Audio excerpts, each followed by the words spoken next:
urológica de esta institución hace más de 30 años. Ustedes van de entrada, yo voy de salida. Hoy vamos a hablar de vasos sanguíneos, de todas las alteraciones o todas las condiciones más frecuentes de las patologías asociadas a vasos sanguíneos. Y vamos a hablar más que todo de la patología de ellos. Es muy sencilla, más que todo se refiere a trastornos obstructivos o a trastornos de debilitamiento de la pared. Eso es lo más frecuente en la patología de las paredes de los vasos sanguíneos. Entonces vamos a hablar de generalidades. ¿Cómo hacemos para que salga diapositiva? Vamos a hablar de generalidades.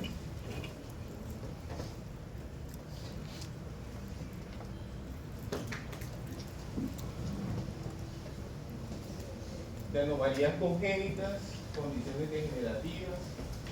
Y si alcanzamos otro poquito, yo creo que mañana tenemos clase a la misma hora que no alcanzamos. Con relación a la, por favor, a las dos finalistas, para que no tengamos nuestro clase.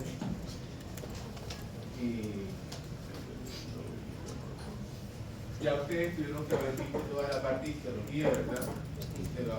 De los vasos sanguíneos. Pero de todos modos, existen algunas diferencias para nosotros los patólogos que es importante. Entonces, cuando uno hace un corte de un tejido y lo mira en el microscopio, las arterias siempre son mucho más redonditas que las venas y tienen las paredes mucho más gruesas. Y cuando uno mira las venas tienen las paredes mucho más delgadas y tienen casi que colapsadas las paredes. Entonces eso hace mucho más fácil, lógicamente, que las lesiones tumorales o que los procesos infecciosos comprometan mucho más rápido las venas que las arterias. Entonces, otra diferencia importante es que las arterias, la gran mayoría de las veces, tienen una elástica externa que no la tienen las venas. Eso también ayuda a diferenciarlas, sobre todo cuando hacemos la coloración de elásticos. Y pues, como otra cosa importante también, es que las venas pueden tener válvulas y las arterias no tienen válvulas. Entonces eso también ayuda a diferenciar. Entonces, existen tres tipos de arterias. Las arterias, de acuerdo al diámetro de ellas, entonces vamos a tener arterias de gran diámetro, como las elásticas, las arterias musculares y las arteriolas, que son mucho más pequeñas. Entonces, las elásticas se caracterizan porque la media tiene gran cantidad de fibras elásticas, y esto pues lógicamente permite que durante la sístole se puedan expandir y durante la diástole mantengan un flujo sanguíneo importante. Por eso es bueno que tengan esas paredes elásticas. Las otras que son importantes, bueno, otra cosa que es importante también es que la arteria aorta, que es la que tiene mayor número de fibras elásticas, tiene una irrigación propia. Y la irrigación propia está dada por la vasa vasorum. Pero la vasa vasorum nada más tiende a irrigar el tercio externo y los otros 2/3 van a estar irrigados más que todo por la sangre que va por la luz del vaso y que termina difundiéndose los nutrientes hacia la pared del vaso sanguíneo. Pero esto es importante saberlo porque hay mucha patología que produce endarteritis obliterante, o sea, un proceso inflamatorio que ocurre a nivel de las arteriolas y produce obstrucción de estas arteriolas y produce daño de la pared de la aorta.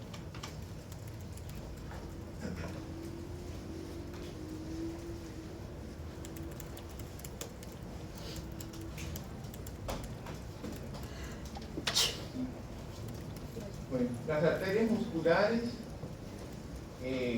están bien demarcadas por las láminas elásticas internas y por la lámina elástica interna. Los ejemplos más característicos siempre serán las coronarias y las arterias renales. Y las más pequeñas de todos los vasos sanguíneos son las arteriolas, que tienen menos de 2 milímetros de diámetro, y las arterias pequeñas que tienen menos de 2 milímetros, y las arteriolas que tienen entre 20 y 100 micras ya de diámetro. Generalmente, a medida que va disminuyendo el grosor de la pared del vaso sanguíneo, cuesta muchísimo trabajo diferenciar la pared del vaso sanguíneo. Y puedes recordar siempre que la inervación en estos vasos pequeños es muy importante, porque tiene que ver con la resistencia del flujo sanguíneo, y la tensión arterial está mediada más que todo por el sistema nervioso autónomo.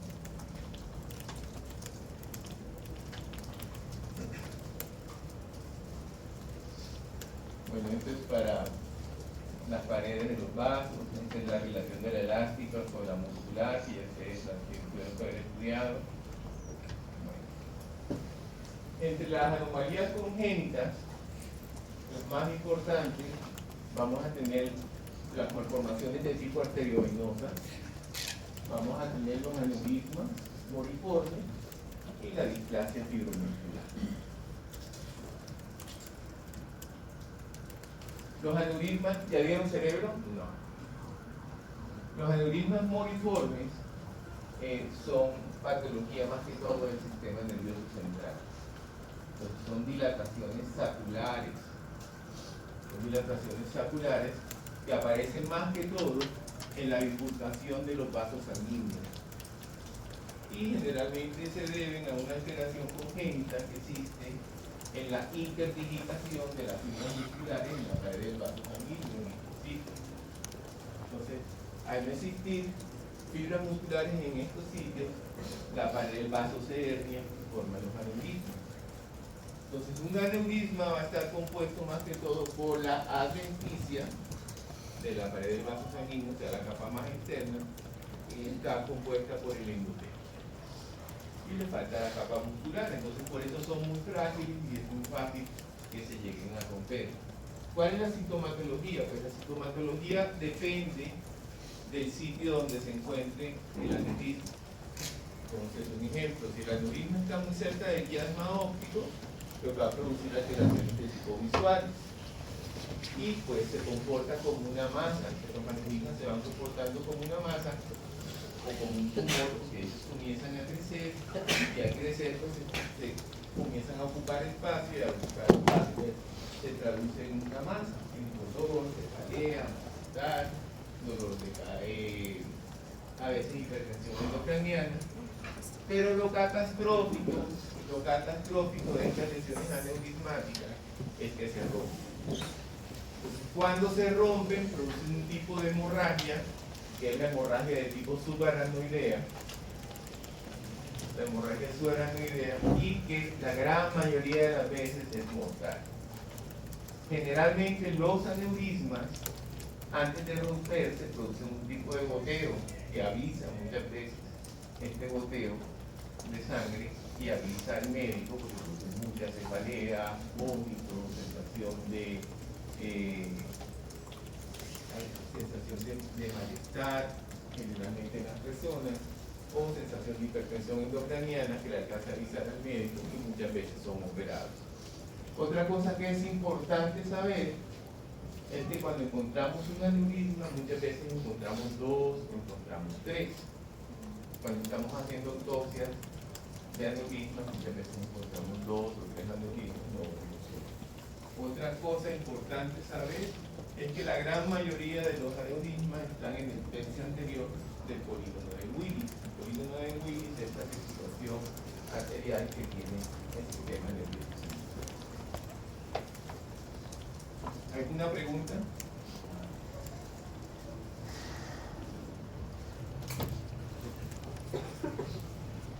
Bueno, esta es una foto de autopsia. Entonces ahí está la lesión aneurismática en la cerebral media. Los aneurismas producen, cuando se rompen, como les dije, producen una hemorragia de tipo subaracnoidea, y la hemorragia subaracnoidea generalmente es de base de cráneo.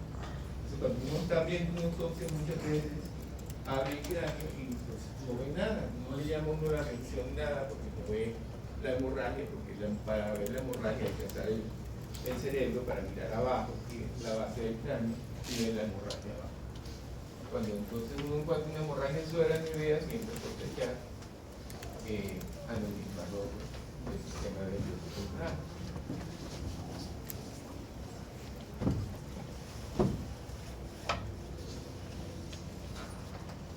Bueno, las malformaciones, otra cosa que es importante y que no les dije, o sea, las aneurismas y las malformaciones arteriovenosas son congénitas.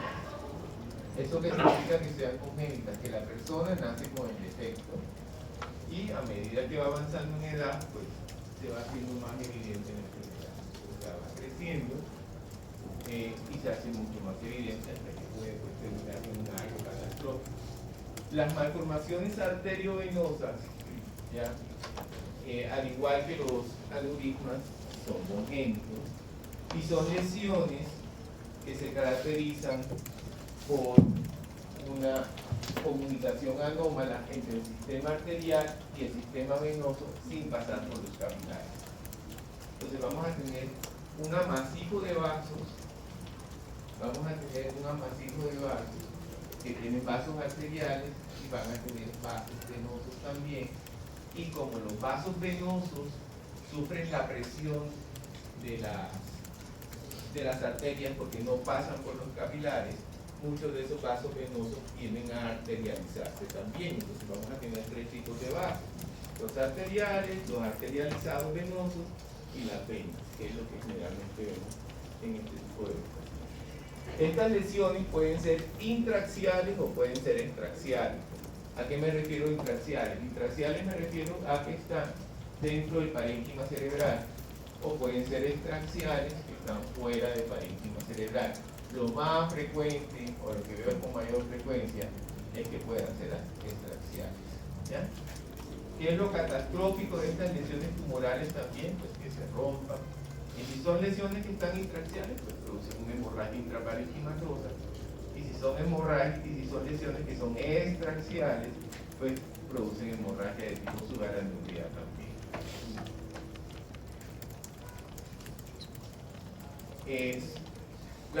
Los aneurismas que estábamos hablando anteriormente son mucho más frecuentes en mujeres, ligeramente más frecuentes en mujeres. Generalmente se ven entre la segunda, tercera, cuarta década de la vida, que es más frecuente. Y las malformaciones arteriovenosas son ligeramente más frecuentes en hombres y se ven mucho más en etapas muy tempranas. Generalmente, la gran mayoría de personas que operan de este tipo de malformaciones arteriovenosas son niños entre los 14, 15, bueno, desde la segunda década de la vida es lo más frecuente que vemos. Bueno, aquí coloco las fístulas arteriovenosas, ya no tiene nada que ver con las malformaciones arteriovenosas, no tiene nada que ver. Y a diferencia de las malformaciones, las fístulas arteriovenosas siempre son adquiridas, mientras que las otras que hemos hablado son congénitas. Estas son adquiridas y la gran mayoría de ellas también es igual. Es el paso de la sangre arterial a la sangre venosa sin pasar por los capilares. Y la gran mayoría de ellas ocurren asociadas a traumas. Por ejemplo, pasa un proyectil de arma de fuego, produce un daño en un vaso arterial y el vaso arterial se pega a un vaso venoso por proceso inflamatorio y se produce una fístula arteriovenosa. También puede ser un arma cortopunzante. También puede ser un proceso inflamatorio importante, por ejemplo, una tuberculosis que produzca un proceso inflamatorio importante donde está una arteria y una vena, hacen que se adosen y pasa la sangre de la arteria a la vena. Durante un proceso tumoral también puede pasar lo mismo, que produce una respuesta importante y se pega una arteria con una vena y también pasa. Bueno, hay un tipo de fístulas arteriovenosas especial, que son las fístulas arteriovenosas adquiridas y congénitas, que las realiza directamente el médico. Por ejemplo, todos los pacientes que están en insuficiencia renal, ustedes saben que van a hemodiálisis, Y para la hemodiálisis se necesita que el paciente tenga una fístula arteriovenosa. Entonces lo que hace el médico es juntar una arteria con una vena, generalmente del brazo, y hace que la sangre pase mucho más rápido a la vena y salga mucho más rápido hacia el aparato que hace la hemodiálisis para que sea mucho más fácil el procedimiento. ¿De acuerdo? Bueno, esta es una malformación arteriovenosa. Entonces, los libros viejitos, cuando yo estudiaba patología, hablaban de que era como un amasijo de gusanos, ¿ya? Cuando uno los veía, cuando uno la veía específicamente. ¿Qué hacen con este tipo de pacientes? Entonces, estos pacientes son quirúrgicos, ¿ya? Son quirúrgicos. Eso significa, yo les dejo la presentación para que lo tomen. Ya la dejé. Estos pacientes son quirúrgicos, eso significa que tienen que entrar a la cirugía para que retiren todo este tipo de alteraciones que ustedes ven acá. La que ustedes ven aquí es más intraxial, ¿de acuerdo? Entonces lo que hacen los médicos cuando son lesiones tan grandes es que primero embolizan la malformación arteriovenosa, o sea, utilizan un medio de una sustancia especial que es muy densa y con esa, bueno, el material se llama onix y mandan ese material a través de un vaso y ese vaso llega y se acumula todo dentro de la luz del vaso y produce un cambio isquémico muy importante en la malformación arteriovenosa. Entonces esto hace que estas malformaciones sean mucho más fáciles de realizar el procedimiento quirúrgico porque obviamente ya están embolizadas. Cuando no la pueden retirar totalmente, queda por ejemplo este pedacito acá que de pronto es imposible de retirar, entonces le hacen radioterapia, ¿de acuerdo?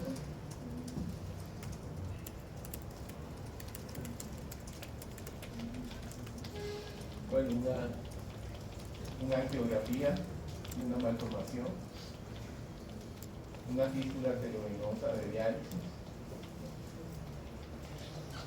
Y este es otro tipo de alteración que se llama la displasia de tipo fibromuscular. La displasia fibromuscular es una patología también desconocida, dice que tiene un efecto, que tiene una alteración de tipo congénita, es mucho más frecuente en mujeres. Se ve más que todo en arterias de gran y mediano calibre. Se puede ver, es mucho más frecuente en las arterias renales, pero también se puede ver en las carótidas y también se pueden ver en las mesentéricas. Cuando el compromiso es de las arterias renales, tiende a producir hipertensión arterial. Cuando el compromiso es de las carótidas, puede producir alteraciones hipóxico-isquémicas importantes o embolizaciones a nivel del tejido cerebral.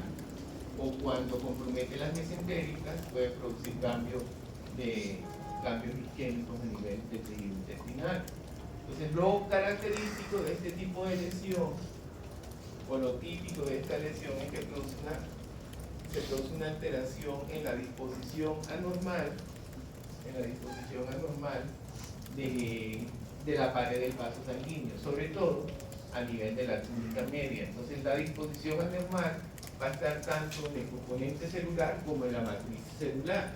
Entonces se produce una proliferación del músculo liso y una proliferación también de la matriz, y entonces van a producirse áreas que van a estar estenóticas y van a encontrar áreas que van a estar dilatadas. O sea, quiere decir que estas lesiones en los vasos sanguíneos se va a hacer en una forma segmentaria. Entonces vamos a tener áreas estenóticas y áreas dilatadas. Las estenóticas en donde está la patología y las áreas dilatadas en donde no está la patología. O sea, que se producieran lesiones aneurismáticas y lesiones totalmente estenosadas. Y esto le da un patrón macroscópico a la patología que nosotros llamamos vaso sanguíneo en cuentapepas o en rosario, porque tiene ese tipo de características. En la imagen radiológica. Entonces, esta es la imagen radiológica. Entonces, da este tipo de características y por eso se llama en cuenta PEPA o en rosario. Esa es una arteria renal. Bueno, entre las condiciones de tipo degenerativas, vamos a hablar de la arteriosclerosis, de la necrosis quística de la media, de los aneurismas, de las varices, de la degeneración quística de la peticia, de la flebotrombosis y de la tromboflebitis, que generalmente son términos que se utilizan casi como sinónimos. Bueno, la arteriosclerosis, ustedes lo buscan en cualquier libro, significa endurecimiento de las arterias o pérdida de la elasticidad de las arterias. Y tiene tres tipos o tres patrones morfológicos importantes para nosotros.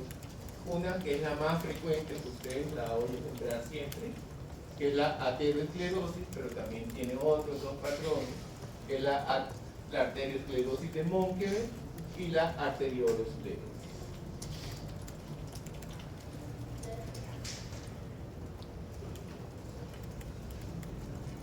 Entonces, la aterosclerosis es el tipo más común o el más frecuente de la arteriosclerosis. Es la causa más frecuente de muerte asociada a infarto agudo del miocardio o accidentes cerebrovasculares. Y generalmente los sitios más frecuentes de presentación, o sea, cuando yo hago autopsia, si hay que ver que esto es mucha autopsia, porque hay mucho tiempo en medicina legal, cuando uno hace autopsia, la gran mayoría del vaso sanguíneo más complicado es en la aorta abdominal.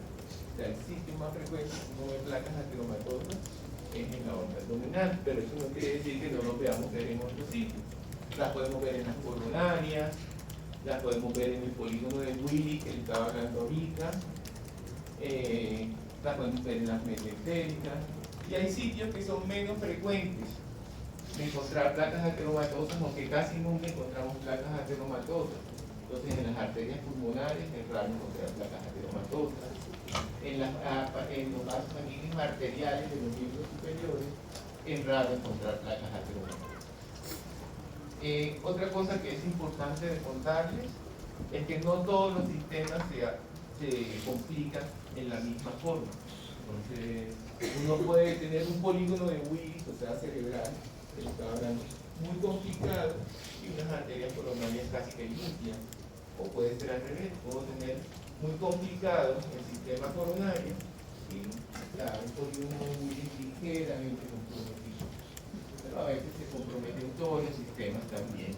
Otra cosa importante contarles es que cuando la arteriosclerosis compromete los vasos de mediano calibre y pequeño calibre, tiende a ser más obstructivo. Entonces, por eso es que ustedes oyen infarto agudo del miocardio, complicado por una coronariopatía aterosclerótica con trombo, es porque obstruyó la pared del vaso. Cuando la pared del vaso sanguíneo es grande o elástica, como las aortas, tiende más que todo a producirse destrucción de la pared del vaso sanguíneo, y esa destrucción o ese debilitamiento de la pared del vaso sanguíneo muchas veces lo que produce es dilataciones de tipo aneurismático. Entonces ahí están los aneurismas de la aorta.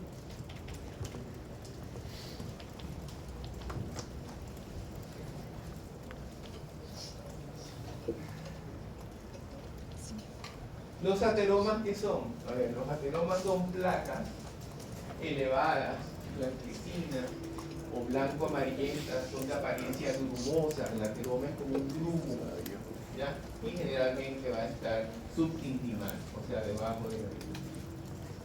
Está compuesto más que todo por núcleos de colesterol, por detritos celulares, por cristales, por células espumosas y por calcificación.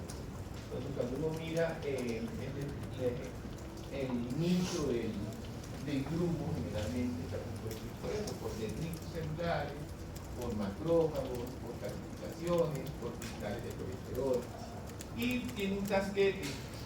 Entonces, este casquete es importante porque este es el que se complica y el que se rompe, ¿ya? Y está compuesto más que todo por músculo liso, por macrófagos, por células espumosas, por colágeno y por linfocitos.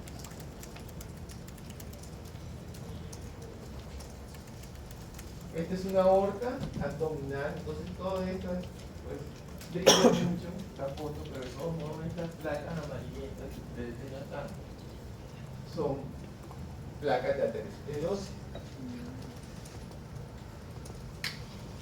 Y esta es una placa, un esquema de una placa, entonces este es el casquete fibroso, este es el núcleo que ya hablamos ahorita.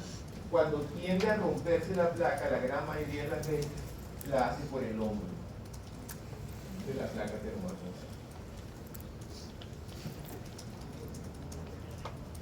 Y esta es una placa de pronto de una arteria coronaria, entonces esta es la luz del vaso, y esta es la asfixia, y aquí está toda la placa teromatosa.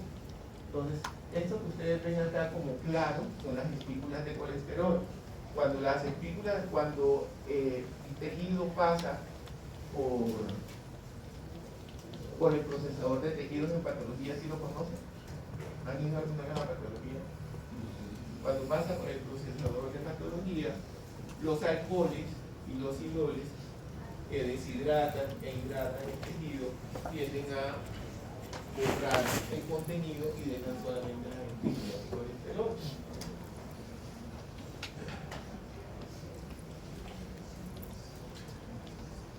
Lo mismo.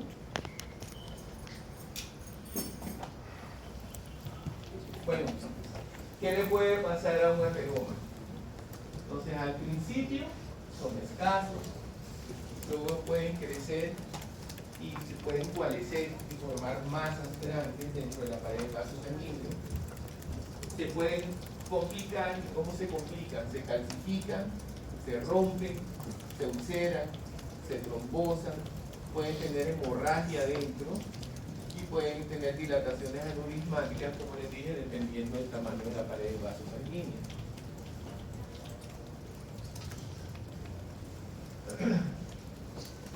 Las estrías grasas se refieren más que todo a una proliferación de músculo liso y de macrófagos que vamos a encontrar más que todo en la pared de la aorta en niños mayores de 1 año.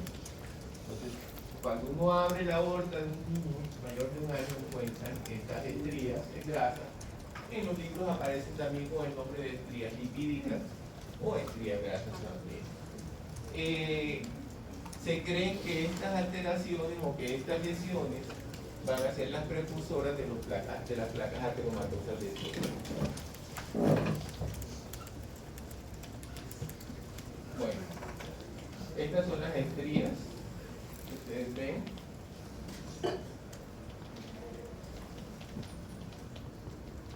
Y factores de riesgo, pues a mayor edad es mucho la frecuencia de placas ateromatosas es mayor. Es mucho más frecuente en hombres que en las mujeres. ¿Por qué? Porque las mujeres están protegidas por los estrógenos. Entonces, cuando llega ya la época de la menopausia, entonces tienden a igualarse la frecuencia. Puede haber predisposición familiar, las hiperlipidemias se asocian con un mayor número de placas ateromatosas, los niveles de colesterol. Otra cosa que es muy importante, la hipertensión arterial y la diabetes. Entonces, las personas que son hipertensas y diabéticas van a tener un mayor aumento en el número de placas ateromatosas. Entonces, no es lo mismo una persona de 50 años que no es hipertensa y que no es diabética a una persona diabética e hipertensa que va a tener mucho más número de placas ateromatosas que una persona que no tiene la patología. Y lógicamente el hábito fumar siempre va a ser muy dañino, no solo en asociaciones con los vasos sanguíneos, sino con todas las patologías que ustedes vayan a ver. No solo la patología pulmonar, sino patología en todos los órganos.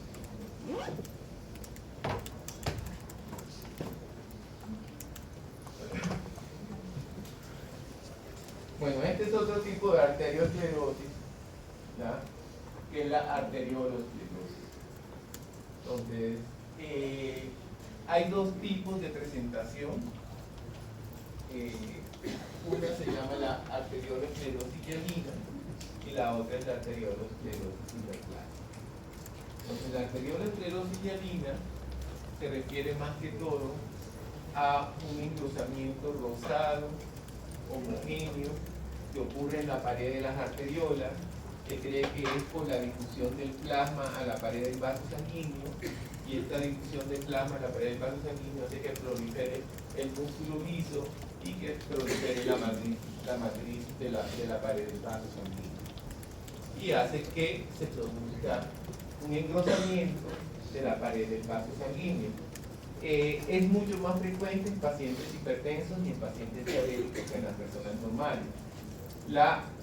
Cuando se ve en el riñón, se conoce por el nombre de nefroarteriolosclerosis hialina, y van a oír esa palabra muchísimo durante todo el tiempo, vean medicina interna, vean lo que vean.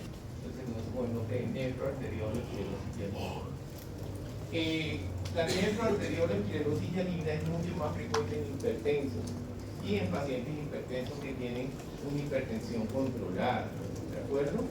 Pacientes que tienen niveles de presión arterial no muy elevada, es mucho más frecuente.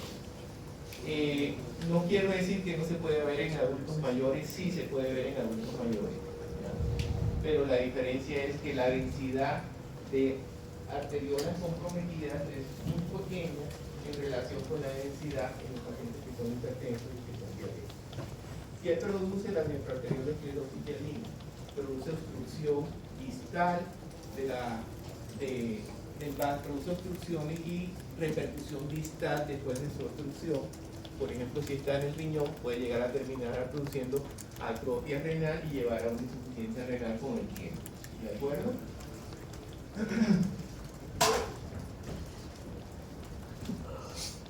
Entonces, esta es la nefroarteriolosclerosis hialina.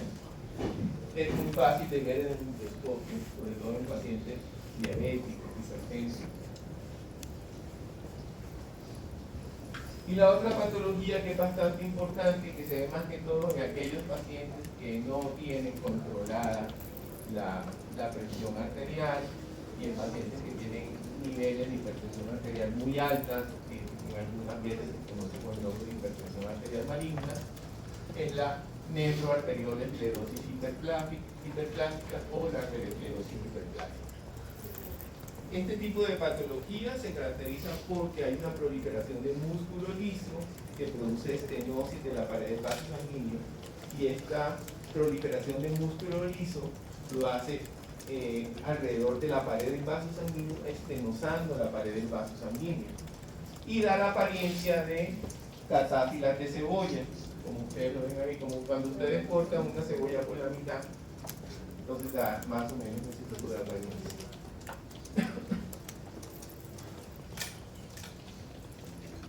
Este es otro tipo de patología de la arteriolosclerosis, que es la arteriosclerosis de Monk.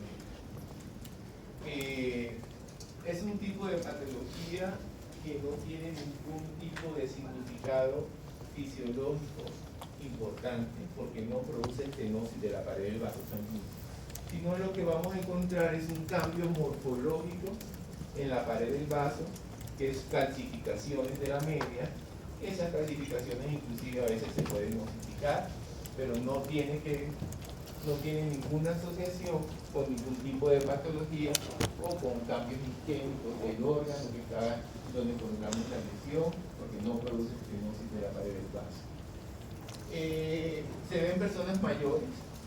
¿Dónde se ve? Se ve en muchos sitios, inclusive dentro del útero, en cualquier cantidad de sitios las podemos encontrar, pero como decía anteriormente, no tiene ninguna repercusión fisiológica o patológica en el órgano.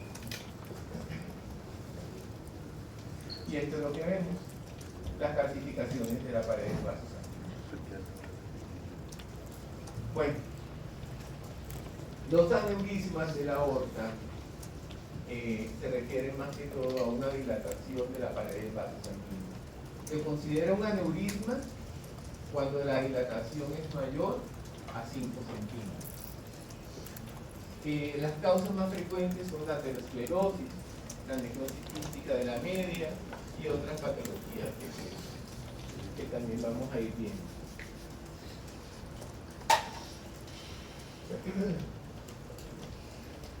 Según sus características, ¿ya? Los aneurismas pueden ser saculares, aórtica formando un saquito, o pueden ser fusiformes alrededor de la pared del vaso sanguíneo. Pueden ser verdaderos cuando comprometen toda la pared del vaso sanguíneo, o pueden ser falsos cuando no comprometen toda la pared del vaso. Y en los libros viejitos, y todavía lo pongo acá, los aneurismas se clasificaban también como disecantes o no disecantes. Pero ya eso no se utiliza. Ahora las lesiones disecantes de la aorta son consideradas como una patología muy diferente y no tienen nada que ver con los aneurismas. Pero en el libro de Robbins, en algunos libros de Robbins todavía aparecen dentro de los aneurismas. Pero para que sepan, ya no entran dentro de la patología de los aneurismas, sino son considerados como entidades totalmente diferentes.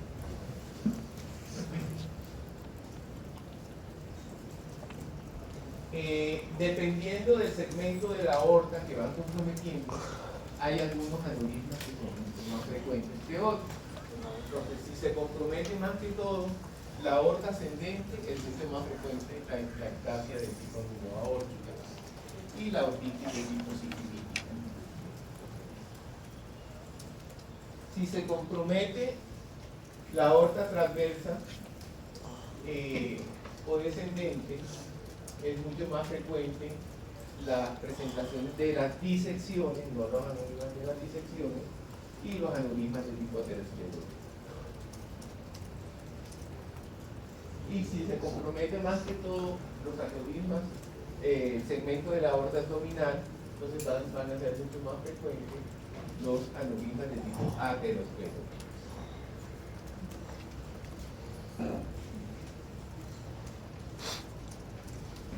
Bueno, la ectasia anuloaórtica es una entidad de origen idiopática que no es inflamatoria, y lo que se refiere más que todo a esto es la dilatación de la raíz de la aorta, o sea, a la salida del corazón.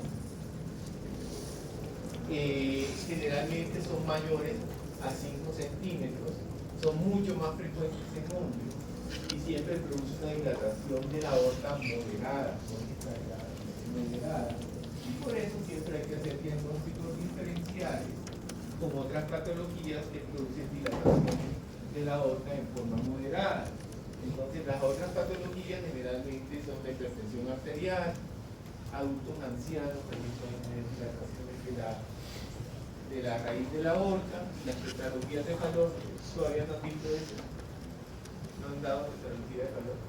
Bueno, eso lo da, esa clase la dicta Olaya, Mercedes. Entonces, pues la verán como hacer una patología congénita que ella nos contará mejor. Otra cosa que es importante saber es que siempre que uno va a hacer el diagnóstico de cualquier patología tiene que estar en el contexto clínico, ¿de acuerdo? Entonces, si yo no estoy en el contexto clínico de lo que voy a hablar, de la patología, pues lógicamente me voy a equivocar. Entonces, eso va para todo el tipo de diagnóstico que ustedes hagan.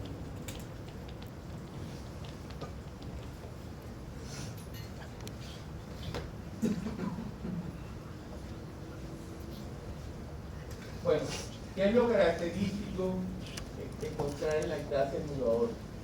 Entonces, en la ectasia anuloaórtica lo característico es encontrar una degeneración de la capa media. Entonces va a haber una alteración o una pérdida de las fibras elásticas normales y un depósito de material degenerativo que es a base de mucopolisacáridos. Entonces, esta es la dilatación de la raíz de la aorta. Esta es una coloración elástica común y corriente. Entonces, todas estas fibras negras que ustedes ven acá son las fibras elásticas cuando yo hago la coloración especial de elástico. Y cuando existe alteración o existe patología, entonces va a haber este depósito de material mucopolisacárido y se destruyen las fibras elásticas. Esto hace que se pierda la elasticidad de las fibras, lógicamente de contracción, y se dilatan, y por eso es que se produce la dilatación aneurismática.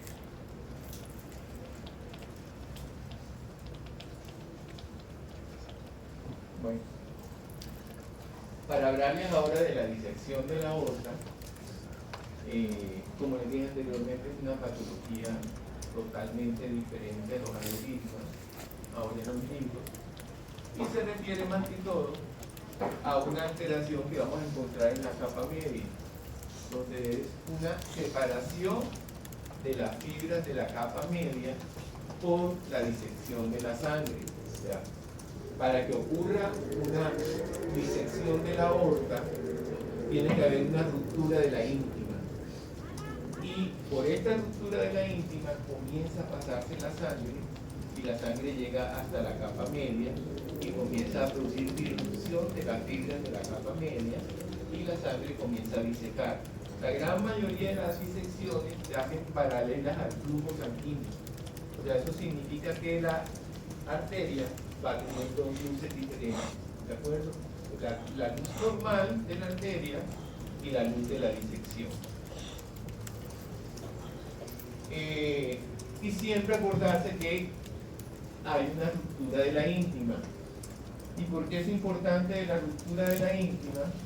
Porque dependiendo de la ruptura de la íntima, donde la encontremos y hasta dónde llega la disección, así la vamos a clasificar. Entonces los patólogos utilizamos una... ¿Alguien fue ayer al CPC? ¿O tuvieron clase? ¿No fueron al CPC ayer? No estuvo muy bonito, fue de cardiovascular.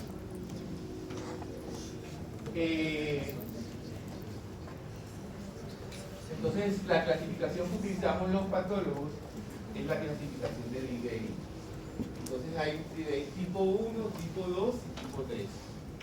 La tipo 1 es la más frecuente de todos, y vamos a encontrar la ruptura en la íntima en la aorta ascendente. En la aorta ascendente vamos a encontrar la ruptura, y la disección, o sea, la sangre va a llegar hasta la aorta descendente. La tipo 2 ocurre en el 21% de los casos. Vamos a encontrar la ruptura en la aorta ascendente, y la disección va a estar limitada a la aorta ascendente.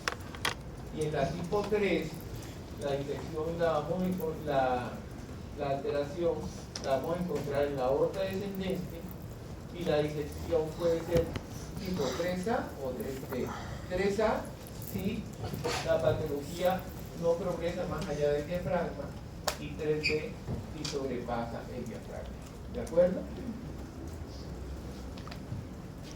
Entonces este es el esquema donde vamos a encontrar la ruptura en la aorta ascendente, la tipo 1, y la disección se va hasta la aorta descendente. La tipo 2, la ruptura de la íntima en la aorta ascendente, y la disección se queda en la aorta ascendente. ¿De acuerdo? Y en la tipo 3, la disección en la aorta descendente, y puede haber 3A, dependiendo si llega hasta el diafragma o antes del diafragma, y 3B si pasa al diafragma. ¿De acuerdo?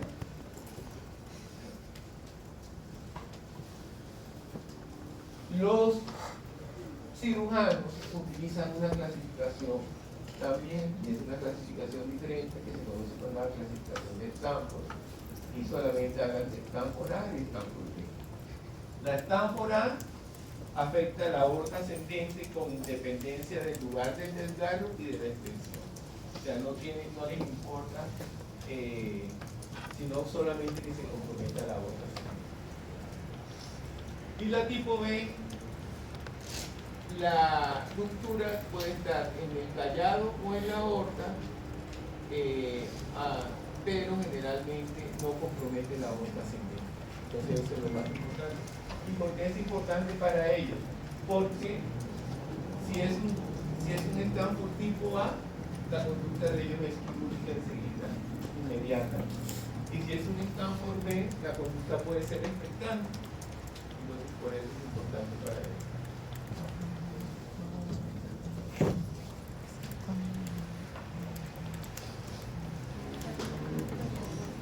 Bueno, en cuanto a las características importantes, a ver, es mucho más frecuente en hombres, es mucho más frecuente en raza negra, la podemos encontrar en cualquier edad.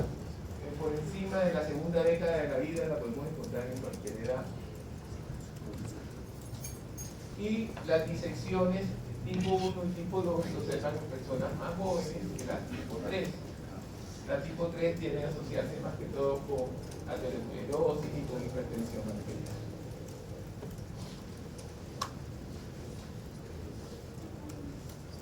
Bueno, la hipertensión arterial en el 70% en todos los casos más prevalente es la tipo 3. Esto es importante recordarlo siempre. Hay otro tipo de patologías que producen disección, entonces estaría válvula aórtica, bicúspide, que también les hablarán de ustedes, tipo 1, tipo 2, los síndromes de Marfan. El 25% de las disecciones en las mujeres ocurren durante el embarazo. Coartación de la aorta, que también les importará a Mercedes, que es la coartación de la aorta. El trauma cerrado. Entonces, a veces en los pacientes, las personas que van manejando y entonces conduciendo un coche o que van de conductores, entonces los movimientos de aceleración o desaceleración durante un impacto pueden producir alteraciones de la aorta a nivel del ligamento arterioso y se puede producir una infección de la aorta necesita. Disecciones iatrogénicas durante el procedimiento quirúrgico, aterosclerosis y la fascitis.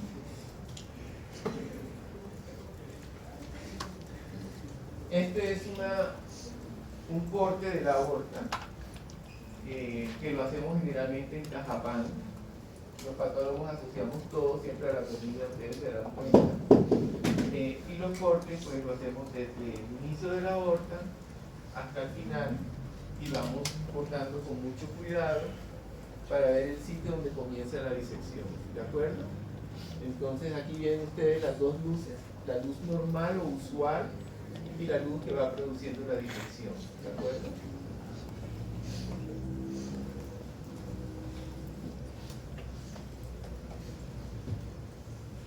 Entonces, los hallazgos microscópicos para hacer una degeneración de la media, de la lámina elástica, pérdida de células musculares.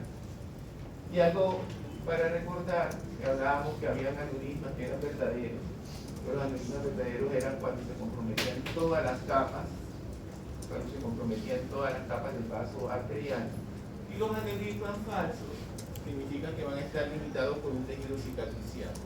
O sea, no va a haber un verdadero componente de la pared del vaso sanguíneo, sino un componente cicatricial, y ocurre más que todo en traumas, por ejemplo, por el arma de fuego, el arma cortopunzante.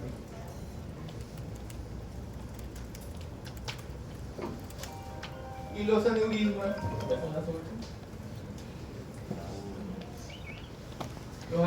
de tipo aterosclerótico son mucho más frecuentes también en hombres que en mujeres, son más comunes en la aorta abdominal.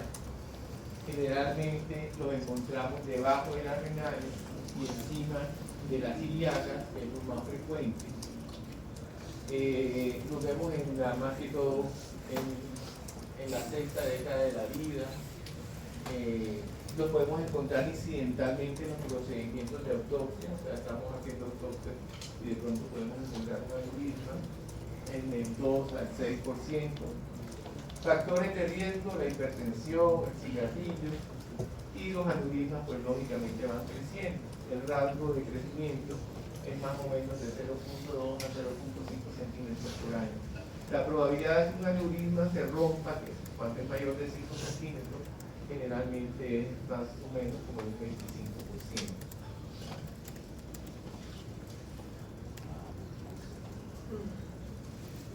En 5 años. Bueno, cuando se rompen, el sitio más frecuente de sangrado, pues por su localización, va a ser el retroperitoneo.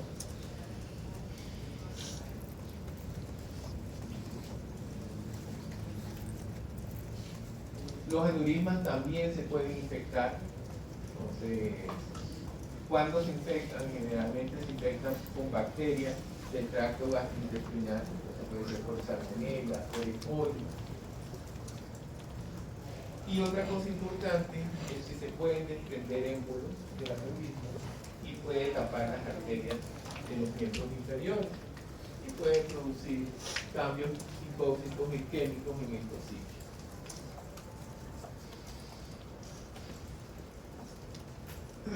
Entonces, la gran mayoría son únicos intrarrenales. La característica siempre es que son fusiformes o alargados, como les dije anteriormente. Y cuando uno los corta, pues están llenos de trombos. O sea, un trombo de color amarillo café, con alteraciones de la pared del vaso sanguíneo, que puede ir desde calcificaciones, que puede haber sangrados antiguos, alteraciones en la pared del músculo liso. Todas esas son características típicas de los aneurismas.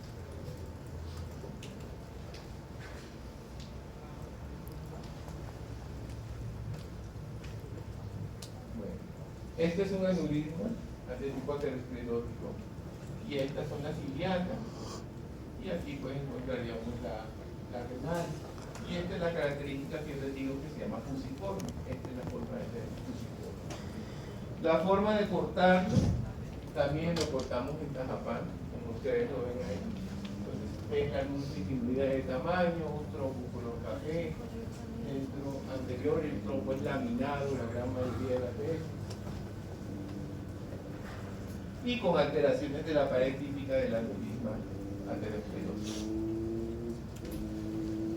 Y para hablar de esta patología que no es tan frecuente y que pensamos que con el HIV iba a ser mucho más frecuente, pero no es tan frecuente, es la autitis sifilítica. La autitis sifilítica es realmente una complicación de la sífilis y ocurre generalmente en los estadios finales o estadios terciarios. ¿Ya estudiaron sífilis alguna vez? ¿No? Existe un estadio inicial de la sífilis, que es la aparición del chancro, que se llama chancro sifilítico, que ocurre generalmente durante la infección inicial. Entonces, es una alteración que aparece en los genitales femeninos o aparece en el hombre. Es una lesión ulcerada, limpia, desacartonada, que no huele, que no molesta para nada. Y si se le da tratamiento, cura, y si no se le da tratamiento, también desaparece. ¿De acuerdo? Eso es lo malo de la sífilis, que como sin tratamiento el chancro desaparece. Luego, después de un tiempo, generalmente menos de 6 meses, aparece un segundo periodo de la sífilis, que se llama la roseola sifilítica, que es como una especie de brotes antematosos que aparecen en toda la piel, inclusive en las palmas de la mano. También con o sin tratamiento desaparece. Y después de muchos años, puede ir desde 5 años hasta 25 o 30 años, aparece la sífilis tardía con su cantidad de secuelas tanto cerebrales como en otros sitios como la otra. ¿De acuerdo? Entonces, cuando vean cerebro conmigo, cuando estén más grandes, si lo ven conmigo, les hablaré de la sífilis tardía en el cerebro. Pero aquí, generalmente, lo que va a haber es una alteración muy importante en la pared del vaso sanguíneo que llega a producir una lesión de tipo aneurismal. Y el compromiso importante va a ser a nivel de los vasos sanguíneos pequeñitos, el útero, la aorta, que son las vasas basales, ¿ya? Entonces se produce una estenosis por un proceso inflamatorio del tipo granulomatosis completo, porque no hay células gigantes, sino lo que vamos a encontrar con mayor frecuencia van a ser linfocitos y plasmocitos, y produce una destrucción de la pared del vaso sanguíneo que se conoce con el nombre de endarteritis bolígrafo. Y este cambio a nivel de la pared de este vasito sanguíneo produce alteraciones lógicamente en la pared arterial, produce cambios hipóxicos y isquémicos importantes en la pared arterial que hace que se produzca la dilatación del tipo aneurismal.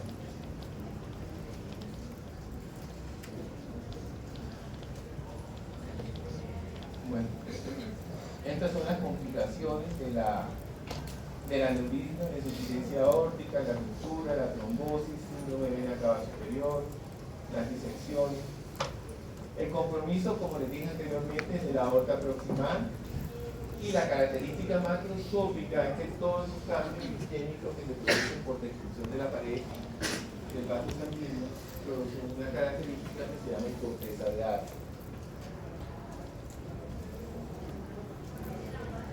Entonces es más frecuente en la aorta ascendente y pues el proceso inflamatorio de la reunión de los vasos y esta es la característica que parece toda rugosa la pared de la pared vascular, que por eso se llama corteza en Arp. Yo creo que dejamos hasta aquí, ¿verdad? Ya había llegado al doctor.